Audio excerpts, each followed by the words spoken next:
ଆମେ ଅନେକ ଥର ଦେଖିଛୁ ମିଲର ମାନେ ଏଇଟାକୁ ନେଇକି ଆନ୍ଦୋଳନ କରୁଛନ୍ତି, ରାଜରାସ୍ତା କରୁଛନ୍ତି। ତାଙ୍କର ଦୀର୍ଘ ଦିନର ଗୋଟେ ଡିମାଣ୍ଡ ଥିଲା ଯେ ବିଲ୍ଡିଂ ଚାର୍ଜକୁ ବଢ଼େଇବା।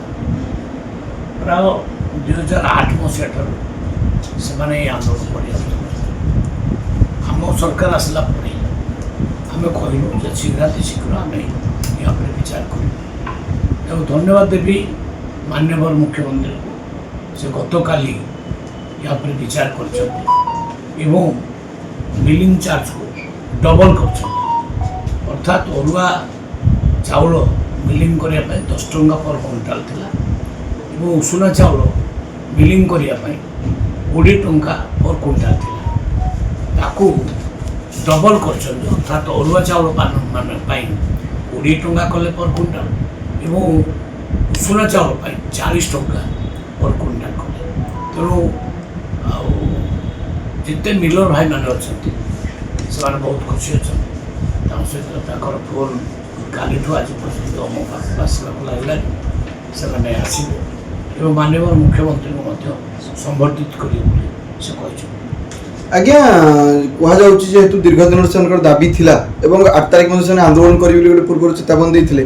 ଯେତେବେଳେ ମିଲରଙ୍କର ଦାବି ପୂରଣ ହେଉଛି ସେମାନେ ଆଉ ଆପଣଙ୍କ ସହିତ ଆଲୋଚନା କଲେନି କି ଆନ୍ଦୋଳନ ହେବ କିଛି?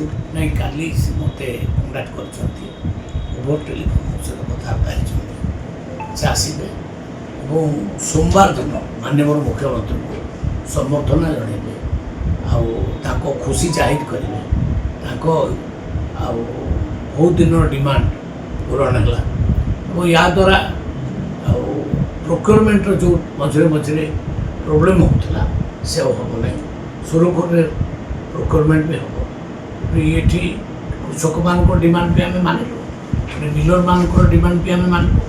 ଅର୍ଥାତ୍ ଆମ ଡିପାର୍ଟମେଣ୍ଟରେ ସବୁ ବର୍ତ୍ତମାନ ସୁରୁଖୁରୁରେ ଚାଲିବ, କିଛି ଆଉ ଅସୁବିଧା ହେବ। ଆଜ୍ଞା, ଯେଉଁ କଟନୀ ଛଟନୀ କଥା କୁହାଯାଉଥିଲା ଯେତେବେଳେ ମିଲରଙ୍କ ଦାବି ପୂରଣ ହେଲା ଆଉ କଟନୀ ଛଟରେ ଏକଦମ ବ୍ରେକ୍ ଲାଗିବ ପୂର୍ବରୁ ଆପଣ ତ କହିସାରିଛନ୍ତି। କଟନୀ ଛଟନୀରେ ଆମ ସରକାର କହିଛି ଯେ ପୁରା ବ୍ରେକ୍ ଲାଗିବ, ଜିରୋ କଟନୀ ଛଟନୀ। ଆଜି ମଧ୍ୟ ସେ ପଲିସି ଆମେ ଅଛୁ। କାଁ ବା କେଉଁଠି ଯଦି କଟନୀ ଛଟନୀ ହେଉଛି ତୁରନ୍ତ ଆମେ ତାକୁ ଆକ୍ସନ୍ ନେଉଛୁ। ଆକ୍ସନ୍ ନେବାରେ ଟିକେ କରୁନାହୁଁ। ସେ ଅଫିସର ହୁଅନ୍ତୁ ବା ମିଲର ମାନେ ହୁଅନ୍ତୁ, ତାଙ୍କ ଉପରେ ଆକ୍ସନ୍ ନେବାରେ ସରକାର ଜମା ଡିରି